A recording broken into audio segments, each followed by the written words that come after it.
So I'll just show you on screen the parampara that forms the Brahma Madhva Gaudiya Vaishnava parampara. We can see here that it starts off from Krishna. Then there is Brahma. So Brahma is the first created being. Brahma पहला जीव है जो सृष्टि में आए. Then so you see the starting of the परंपरा का प्रारंभ ब्रह्मा जी से हो रहा. Then his disciple is Narada Muni, his own son. Now last time I was speaking about, पिछले सत्र में मैंने बात किया नारद मुनि का कि वो एक चैंपियन प्रीचर थे. So he was a champion preacher. So he had the ability to be a situational leader of bhakti. वो संदर्भ के अनुसार भक्ति का प्रचार कर सकते थे कहीं पे भी. विश्व के कोने कोने जाके उसने भागवतम और भगवत गीता का और भक्ति का प्रचार किया. And last time we saw how from a child who is in the womb, that is Prahlad Maharaj, he made him a devotee, to even great exalted souls later on, including Vyasadeva. Vyasadeva is his disciple. So even exalted personality like Vyasadeva is a disciple of Narada Muni. Then we also last time discussed about how Narada even converted a hardcore hunter, Mrugari. उसको भी उसने भक्त बनाया. So he has that potency. He has that empowerment from Krishna. Krishna का आशीर्वाद लेके वो प्रचार कर रहे हैं. So you see up to the point number 5, Madhvacharya. तो व्यासदेवा भगवान खुद है. He is Lord himself. And many people ask question between Vyasadeva and Madhvacharya. Almost 1,000 years difference. So who was the spiritual master or who was the carrying the parampara in this period? तो व्यासदेव और मध्वाचार्य के बीच में 1000 साल का difference है. तो 1000 सालों में और कोई स्पिरिचुअल मास्टर मतलब गुरु नहीं बने क्या? The answer for this is Vyasadeva is a person who is Chiranjeevi, who lives eternally. Even today he lives in Badrik Ashrama in Himalayas. तो व्यासदेवा एक चिरंजीवी आत्मा है. वो आज भी धरती पे बद्रिक आश्रमा में वास कर रहे हैं. तो जब तक मध्वाचार्य जी नहीं आए, व्यासदेव खुद गुरु बने थे इस परंपरा के. So that is the answer for the question on how Vyasadeva continued to be the spiritual master till the advent of Madhvacharya, which happened almost 1,000 years later. And in this parampara, from Krishna to Madhva, from Brahma to Madhva, it was basically a predominance of Aishwarya Bhakti, that is worshipping the Lord in awe. तो ऐश्वर्य भक्ति के आधारित था ये परंपरा मध्वाचार्य जी तक. फिर हम आगे बढ़ेंगे. We will come to a point where we are seeing number 20. Number 20 is Madhavendra Puri ji. Now Madhavendra Puri ji, he was the person who started. Madhavendra Puri ji ने स्टार्ट किया राधा कृष्णा का वर्शिप. वहां तक बहुत ही सिर्फ कृष्णा का worship हो रहा. Only Krishna was being worshipped till this point. When Madhavendra Puri advented, Radha Krishna Bhakti started. Worship of Radha Krishna started. So it was in Parakiya Bhava. So we know that Radha and Krishna were not married. So it was not Swakhiya Bhava, it was Parakiya Bhava. Radha Krishna का विवाह मतलब लौकिक रूप से नहीं हुआ था. तो उस रस को परकीय रस बोलते हैं. तो इस रस में राधा कृष्ण पूजित होते हैं. So from here the actual Gaudiya Vaishnava parampara starts taking root. Brahma, Madhva, Gaudiya Vaishnava parampara starts taking the root. So it's very important that we know this parampara, and especially to know that it's a bona fide parampara. bona fide parampara in the sense that it is an accepted parampara. ऐसा नहीं कि हमने कोई ऐसे परंपरा में ये मतलब भगवत गीता सीख रहे हैं जिसका कोई अता पता नहीं है. Every single guru, starting from Krishna, who is Adi Guru, till AC number 32, His Divine Grace AC Bhaktivedanta Swami, who is the current Acharya and is going to be the last Acharya in this parampara. उसके बाद और कोई गुरु दीक्षा गुरु नहीं होगा, ये भक्तिवेदांत स्वामी ने खुद कहा है. शिक्षा गुरु हो सकते हैं. You can have a lot of shiksha gurus who are disciples of Prabhupada and who can teach us about bhakti. So from Madhavendra Puri onwards, the Radha Krishna Parakiya Bhava Bhakti started. So his disciple was Ishwar Puri, and Madhavendra Puri, interestingly, is actually Kalpa Vruksha in Golok Vrindavan. Madhavendra Puri, see, all these souls have actually come from Golok Vrindavan to enlighten us and maintain the parampara. Even Prabhupada is a Goloka Purusha. He has descended from Goloka. So Madhavendra Puri in Goloka performs the function of a Kalpa Vruksha, a desire tree. So Madhavendra Puri Golok में कल्प वृक्ष है, मतलब जो चाहे वो देने वाला. तो भक्ति से ज्यादा हम क्या मांग सकते हैं? भक्ति मिलेगा तो सब कुछ मिल गया हमें. So Ishwara Puri, then we have Chaitanya Mahaprabhu, exalted personalities, Rupa Goswami, the Shad Goswamis, Krishnadas Kaviraj Goswami, Narottam Das Thakur, we have Vishwanath Chakravarti Thakur, we have Baladev Vidyabhushan, then we have the recent Bhakti Vinod Thakur, then we have Gaur Kishore Das Babaji Maharaj at 30, Bhakti Siddhanta Saraswati Thakur at 31, और 32वें position में हमारे गुरु His Divine Grace अभय चरण भक्ति वेदांत स्वामी प्रभुपाद. तो गौड़ीय वैष्णव परंपरा मतलब राधा कृष्णा का भक्ति. और एक ग्रुप है, there is one more group called Karshneyas. Now Karshneyas are mainly worshippers of Krishna in the Aishwarya form.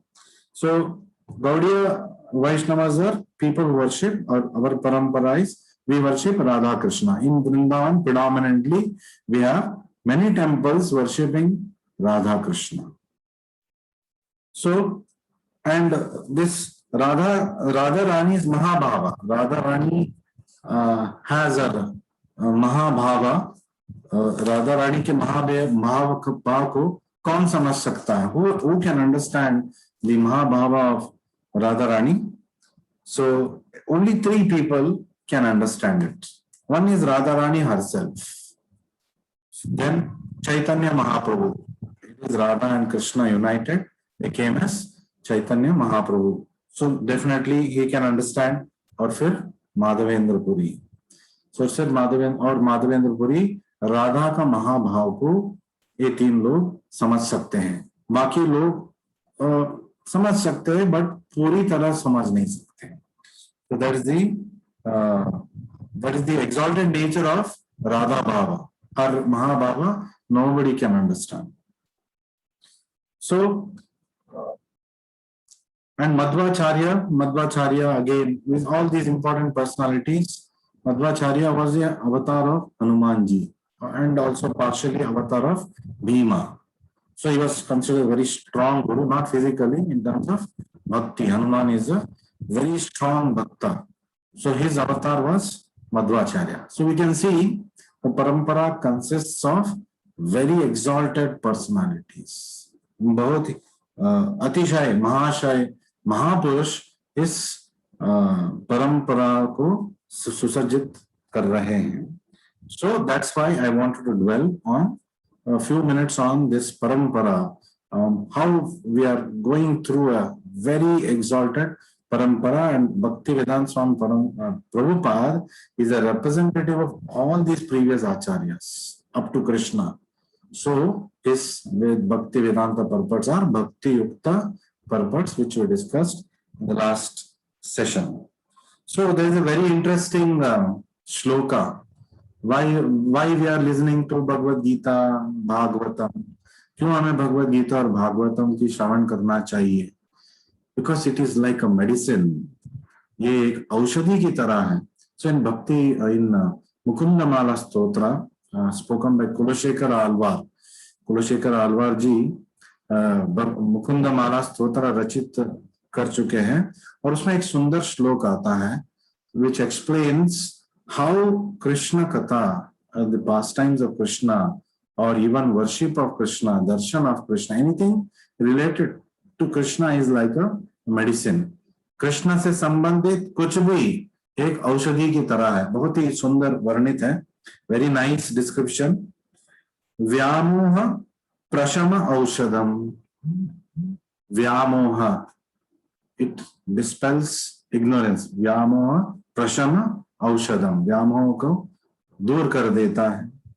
मुनि मन वृत्ति प्रवृत्ति औषधम, और मुनि के मन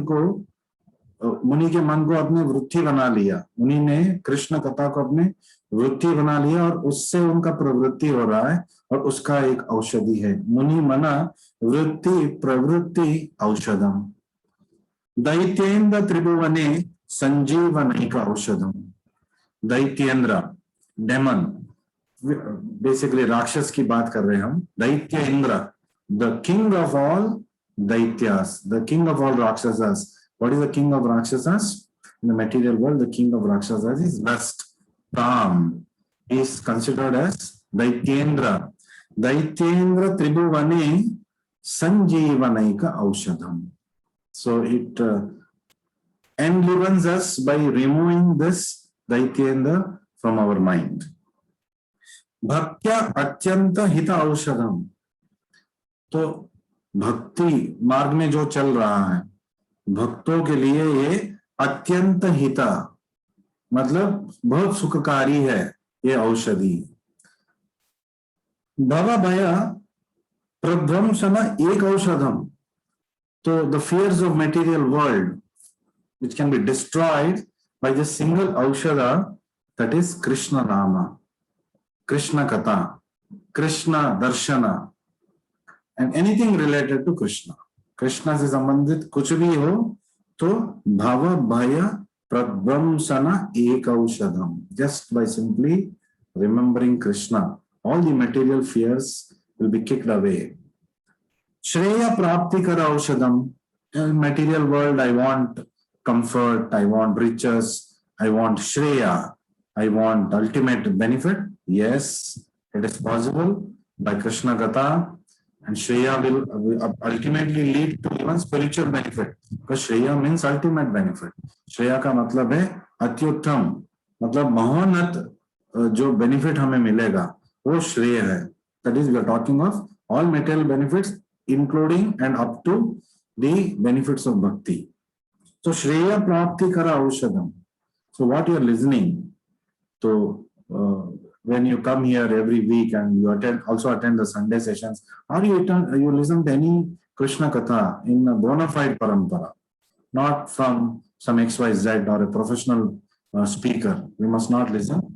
तो परंपरा से जो आ रहे उनकी वाणी से हमें कृष्ण कथा को सुनना है. It is like a medicine. Then Pibamana Shri Krishna Divya Aushadam. So Kulashekar Alvar finally ends up saying in Mukundamala Stotra number 32, Pibamana, oh my mind, please drink Shri Krishna Divya Aushadam. Please drink this Divya Aushadhi called Shri Krishna Katha. So Shri Krishna Darshana, have Darshana of Krishna. Then Shri Krishna Sankirtana, do Sankirtana of Krishna. How is this related to Bhagavad Gita? Why Prabhu is dwelling on this? Why is he not going ahead with Bhagavad Gita? I said the background is very important for us to understand. Once we become strong in the background, the past forms the foundation of the present. That is the principle. तो हमारे जो past है वो हमारे आज का नींव है. हमने जो पास्ट में किया वो आज भुगत रहे हम, और आज हम जो करेंगे वो कल भुगतेंगे. So the past is the foundation of the present. So it is very important therefore to know what is the past that led to the battle of Kurukshetra and what is the current situation that led to Krishna speaking Bhagavad Gita to Arjuna. Arjuna was a devotee, Arjuna एक भक्त था, तो उसको भगवद गीता की क्या जरूरत पड़ गई, वो तो जानता है सब कुछ. But Krishna put him in such a situation, circumstantially, संदर्भ के अनुसार कृष्णा ने उसको ऐसे सिचुएशन में डाल दिया कि उसको वो मोहित हो गया. He was bewildered and he started getting doubts on his duties. So when he started getting doubts on his duties, he started asking questions. तो अर्जुन ने प्रश्न पूछा, उसने बोला मैं युद्ध नहीं करूंगा. We will see when we do the chapter 1. So Bhagavad Gita basically, as I told you, concludes, मतलब घूम फिर के उसको फाइनली भक्ति योगा में ही आना है. आप चाहे कोई भी योगा सीख ले भगवद गीता से, कर्म योगा, ज्ञान योगा, ध्यान योगा, और कोई योगा जो है आप सीख सकते हैं इससे, लेकिन ultimately the benefit that Bhagavad Gita gives us, it comes to the top of the yoga ladder. तो योगा का सीढ़ी में जो अत्युन्नत स्थान है भक्ति योग, तो Bhagavad Gita leads us to bhakti yoga. So we are all very fortunate that we are starting off with bhakti yoga directly. तो हम सब भाग्यशाली है कि हम डायरेक्टली भक्ति योगा से प्रारंभ कर रहे हैं.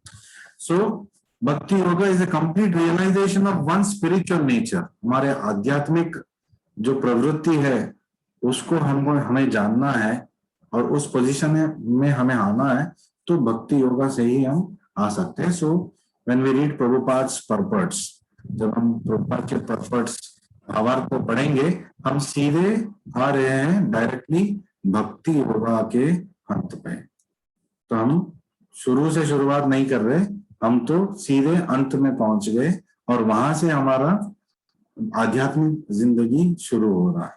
सो our spiritual life has started straight away from bhakti yoga.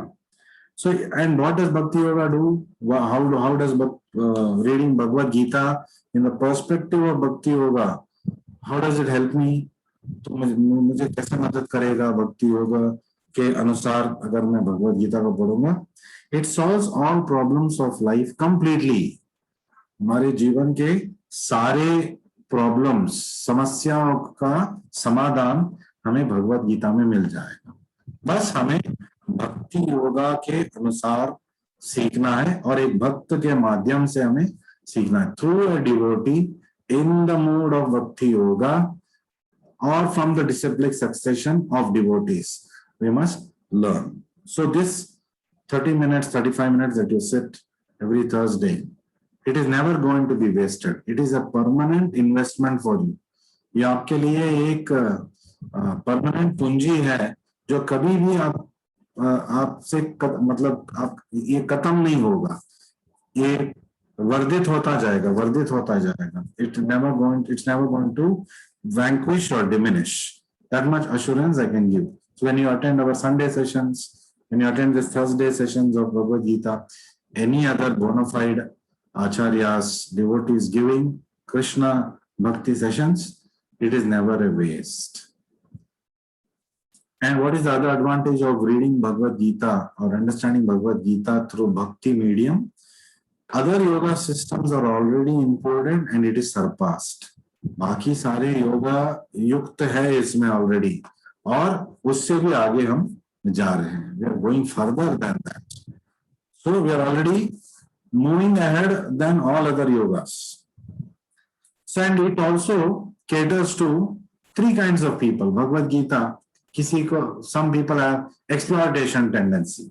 They want to exploit nature. They want to exploit people. So those tendencies also can be doubted. कुछ लोगों को सबका फायदा उठाने का प्रवृत्ति है.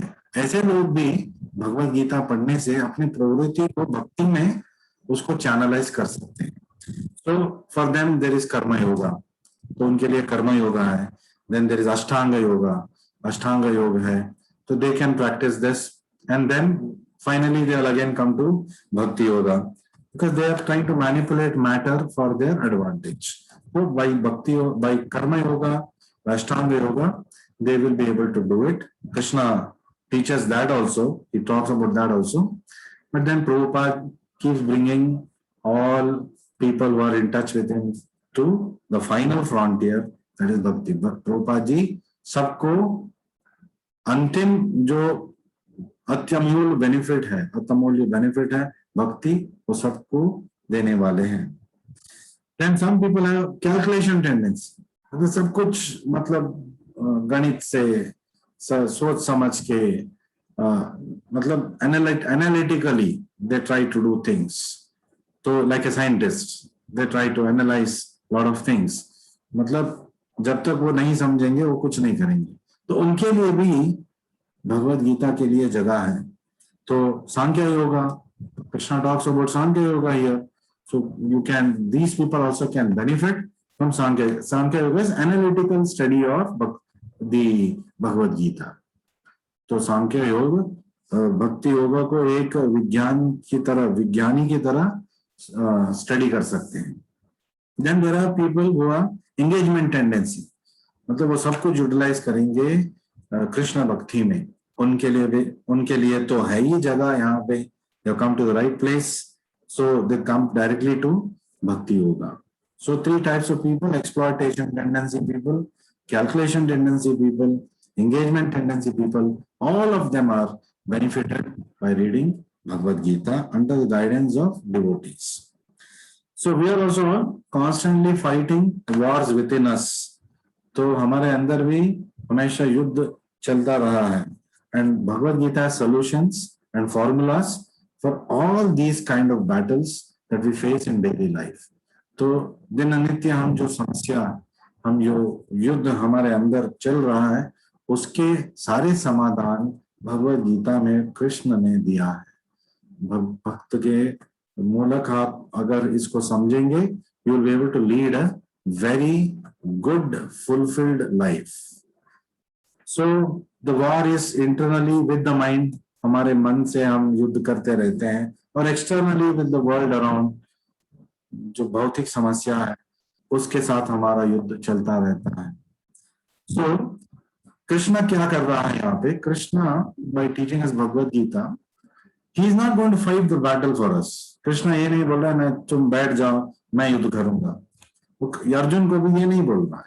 अर्जुन को बोल रहा है मां मनुस्मरा युद्धाचा, मेरी बात सुनो, मेरा जो बोधन है सुनो, फिर आप युद्ध करो. मुझे मेरे बारे में चिंतन करो, युद्ध करो. Think about me and fight this war. So that is the same lesson given to us. Krishna is teaching us how to think of him always, how to think of his instructions always, and then fight the internal wars that we are facing in our daily life. Krishna हमें ये सिखा रहे कि हम जो हमारे अंदरूनी युद्ध है उसको कैसे हम लड़ सकते हैं और जीत सकते हैं. सो कृष्ण खुद हमारे बैटल्स को लड़ेंगे नहीं, लेकिन हमारे मार्गदर्शन करेंगे अगर यदि हम चाहेंगे तो. वो भी फोर्स नहीं करते कृष्ण. अर्जुन ने कुछ समय के बाद, कुछ बोलने के बाद फिर कृष्ण को गुरु माना. फिर कृष्ण ने भगवद गीता प्रारंभ किया. और वहां समय तक तो कृष्ण भगवद गीता प्रारंभ बोधन स्टार्ट नहीं किया. जब student is not ready, the teacher will not appear. So there is a great saying, when the student is ready, teacher appears. जब विद्यार्थी तैयार है तब गुरु आएगा. तो we have all some way or other we have shown some readiness to learn spiritual matters. So Bhaktivedanta Swami Prabhupada has come in your lives. Chandrodaya Mandir has come in your lives. The devotees of Chandrodaya Mandir have come in your life, because just like that it is not going to happen. Krishna is Bhavagrahi Janardana, वो अंदर बैठा है, सबका मन वो जानता है. तो जब भी हमें कुछ ये समझ आ जाएगा कि हाँ थोड़ा मुझे आध्यात्मिक दृष्टिकोण से जिंदगी को देखना चाहिए, I have to lead my life with a spiritual perspective, then that begins our spiritual life. That is how Bhagavad Gita comes to you, Bhagavatam comes to you, devotees come to you. इसी तरह भगवद गीता, भागवतम, भक्त, मंदिर, Vrindavan, all this will come to you. So, and Krishna will guide us through our battles with his instructions. तो कृष्ण अपने उपदेशों के आधार से हमें जीवन को कैसे हमें जीतना है, जीवन का अल्टीमेट बेनिफिट हमें कैसे पाना है, ये हमें कृष्ण अपने बोधन से, भगवद गीता से सिखा रहे हैं. So Krishna will put things in the right perspective. Like for example, जब युद्ध चल रहा था, when the war was going on, Arjuna had so many doubts. Before war, he had so many doubts, and Bhagavad Gita was spoken. तो युद्ध से पहले भी उसको बहुत सारे डाउट्स थे, विषाद में पड़ गए. वो पहला chapter he, second half is विषाद, अर्जुन विषाद yoga. So Arjuna had doubts and Krishna cleared the doubts at the start of the war. But during the battle also, during the war, 18 days of war also, every day Arjuna used to have some doubt. And he would always say, why are we fighting? मुझे ये युद्ध नहीं लड़ना है, अपने लोगों को मारने से क्या मिलेगा. So Krishna had to continuously do revisions of Bhagavad Gita for him. So we also sometimes when we get too embroiled in our circumstances, we tend to forget the instructions of the Lord. So again and again we'll have to come back to Bhakti Vedanta purports. We'll have to speak to devotees. You'll have to keep coming to temple. Have that kind of an atmosphere. That sustained bhakti effort is required. तो भक्ति में हमें आगे बढ़ना है तो हमें sustenance चाहिए. मतलब ऐसा नहीं कि एक दिन आया फिर मैं गायब हो गया 6 महीने. No, you have to be constantly hitting the iron. Then only you can give it a shape. So Krishna puts things in the right perspective. For example, जब घटोत्कचा मारा गया तो अर्जुन को बहुत विषाद हुआ. युद्ध के समय में भी भीम को विषाद हुआ. अर्जुन बैठा है कृष्ण के साथ. Arjun is sitting with Krishna on the chariot. So he was lamented, oh, why was Krishna, why did this happen? Why Ghatotkacha had to be killed? He was so respectful for all of us. He was such a lovable person for all of us. Ghatotkacha को क्यों मरना था, ये अर्जुन पूछ रहे युद्ध भूमि में, जब घटोत्कच को कर्ण ने मार दिया एक दिव्य अस्त्र से. Ghatotkacha was killed by Karna by a celestial weapon which was actually meant for Arjuna. He had kept it as a reservation for Arjuna. Arjun के लिए वो बाण को उसने रखा था, लेकिन कृष्ण ने घटोत्कच को बोला कि जाओ कर्णा को अटैक करो. So Krishna told Ghatotkacha, go and attack Karna. So Krishna knew that Karna will be forced to use that weapon on Ghatotkacha and Arjuna will be saved. See how Krishna is such a Bhakta Vatsala. He is constantly thinking of how he can do benefit to his devotees. तो कैसे मैं अपने भक्तों को उद्धार करूं, कैसे मैं अपने भक्तों को बचाऊं, यही सोचते रहते हैं Krishna. So when Ghatotkacha was killed, Arjuna is lamenting why he had to be killed. So Krishna says, वो जो बाण था वो आपके लिए रिजर्व था और आप इस युद्ध में प्रमुख स्थान में हो. Without you, this battle, I cannot, expect to win it because I am not fighting the war. Of course, without Arjuna also, Krishna would have somehow won this Dharma Yuddha, but he chose Arjuna as his primary instrument. तो अर्जुन को उन्होंने मुख्य भूमिका में कुरुक्षेत्र युद्ध में use करना चाहा. तो Arjuna was a very important person. To save Arjuna, he sacrificed Ghatotkacha. Now Krishna justifies it, saying that, oh, he was very respectful to you, Pandavas, because Bhima is his father. But do you know, he was actually a Rakshasa by Pravrutti. वो प्रवृत्ति से राक्षस तो था ही, तो ऋषि मुनियों को वो सताता था. वो जब यज्ञ करते थे वहां जाके उसको ध्वंस करता था, गाय के रक्त को डालता था. तो मतलब they couldn't perform the yajnas after that because he would vilify the place. So he was a very notorious character. He was an adharmi. So what is this battlefield, the Kurukshetra battlefield I've chosen for? It is the battle where all the dharmic people will survive and all the adharmis will get killed. Except for the 5 Pandavas, he says, all other people have some adharma in them. Everybody is in the battlefield for some selfish motive, even on Pandava's side. So they also will get killed. वो भी मारे जाएंगे, सिर्फ आप 5 लोग बचेंगे. So Krishna knows the past, present and future. So he gives the right perspective. Then Arjuna again is satisfied and goes ahead and fights the battle. Another instance is when Abhimanyu is killed. जब अभिमन्यु को मार दिया गया, we know that 7 Maharathis mercilessly killed Abhimanyu, and he was unharmed. मतलब उसके पास शस्त्र नहीं था और उसके पास आर्मर नहीं था, मतलब जो पहनते हैं प्रोटेक्शन के लिए, वो भी नहीं था.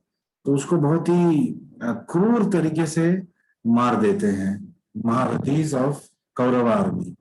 So Arjuna is asking at that time, why this happened to my son Abhimanyu? Why he is being sacrificed like this? So then Krishna tells that your son Abhimanyu has come here with a condition from his eternal father Chandradeva. So Chandradev unko, because when Krishna ka avatar hua, when Krishna took his avatar, all the devatas and their sons also came to do some service to him in some form or the other. They took birth in different parts of the world to come together and serve the Lord. तो दुनिया में अलग अलग जगहों पे देवता और उनके पुत्रों ने जन्म लिया था, ताकि जब कृष्ण अपने अवतार में आएंगे, अपने असली रूप में आएंगे द्वापर युग में, हम उनकी सेवा कर सके. So Abhimanyu was the son of Chandradeva. Chandradeva was very attached to his son. उन्होंने यही कंडीशन रखा था, मैं अपने सन को भेजूंगा जो शूरवीर है, लेकिन आपको उसको एक वीर मरण देना है और जितना जल्दी हो सके उतना जल्दी वापस भेजना है मेरे पास, उसके बिना मैं रह नहीं सकता. I cannot live without my son. I cannot allow my son to be there in the on earth for a long time. So you must give him a glorious death and send him back as soon as possible. So this is for this reason that Abhimanyu was chosen for this role, and Abhimanyu has died a glorious death, because of which he instantly got heavenly life. Varna, instantly you may not get heavenly life. I have to arrange in such a way that he instantly gets heavenly life. तुरंत उसको स्वर्ग प्राप्ति होना था, चंद्रलोक में उसको जाना था जो स्वर्गलोक में है, तो मुझे अरेंजमेंट, ये रोल उनको देना पड़ा. So you see, everybody has a role, everything has a reason. जो चीज हो रहा है हमारी जिंदगी में, सबके लिए कारण है. And Krishna is सर्व कारण कारणम. Krishna सर्व कारण का कारण है. Ultimately, Krishna is holding the strings and he is puppeteering everything. For a person who is looking from the myopic window, उसको लगता है अरे ऐसा क्यों हो गया, ऐसे क्यों कर दिया कृष्णा ने. But when you go backwards and see, then we will know that whatever has happened, it has happened correctly. So finally, before we close, just I will summarize here. Bhagavad Gita helps us question our current questions. हमारे अंदर जो प्रश्न है उसके ऊपर प्रश्न पूछने पे मजबूर करेगा. क्या हमारे प्रश्न सही है, ये पूछने पे मजबूर करेगा. It makes us ask better questions. तो हम we can ask relevant questions. तो हम जो हमारी जिंदगी में आध्यात्मिक के लिए उपयुक्त क्वेश्चंस को पूछ सकते हैं. It makes us develop higher taste. So परम दृष्ट्वा निवर्तते, हमें आध्यात्मिक रुचि मिलेगा. It brings us to a constitutional eternal position. तो हमें वो हमारे जो सनातन पोजीशन है, कृष्ण दास का पोजीशन है, उस मुकाम पे आके हमें छोड़ेगा. It makes us Krishna devotees, and they are not just commandments of do and die, but it's of choices and consequences. So Arjuna was told, Yathechasi tata kuru. I have told you everything. Now you do what you want to do.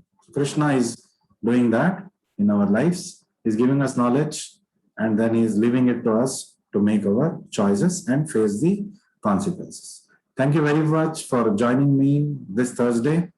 We will meet again next week. Hare Krishna. Hari Bol. Any questions? Please post it. Hare Krishna, Prabhuji. Post it on WhatsApp and Hare I will. Krishna, Prabhuji. Hare Krishna. Hari Bol.